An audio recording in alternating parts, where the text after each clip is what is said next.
docteur P.A. Lambert. Quand le sage de Cos, le divin Hippocrate, répandait dans la Grèce illustre, injuste, ingrate, les bienfaits de son art et ses soins généreux, il allait, tout couvert de sueur, de poussière, secourir l'indigent jusqu'en l'humble chaumière, toujours fier de calmer les maux des malheureux. Fort de sa probité, fort de sa conscience, chaque jour en puisant dans sa vaste science, son génie, émané de la divinité, découvrait un remède à la souffrance utile. Peu jaloux des égards d'un peuple trop futile, il marchait d'un pas ferme à l'immortalité.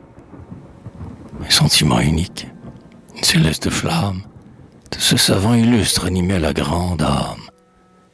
L'amour de son prochain, modeste dans ses succès, contre les maux cruels luttant avec courage, il en cherchait la cause, et les suivants sages en arrêtaient souvent les immenses progrès.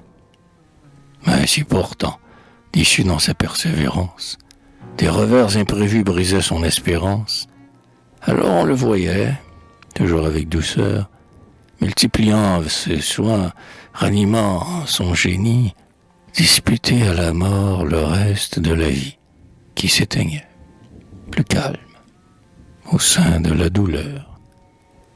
Ouais, plus calme, sa voix douce et consolatrice, le patient sentait s'adoucir le calice, où le sort l'abreuvait de douleurs et de fiel.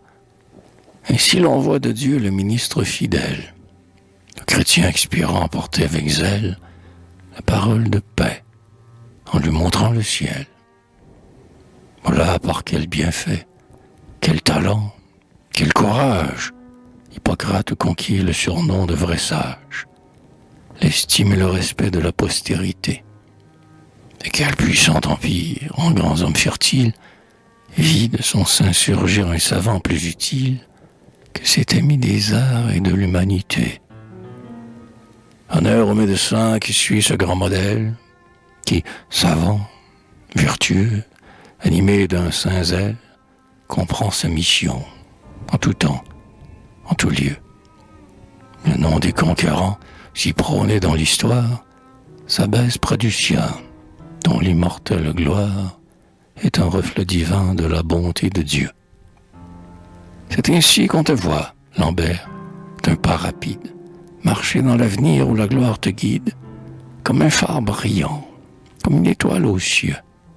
De ton noble talent le pays sonore, et qui de jour en jour le voit grandir encore, prépare une auréole à ton front radieux. Pour moi, faible poète, inhabile, morose, de mon réduit obscur où ma muse repose, je n'ai pu qu'esquisser cet éloge imparfait.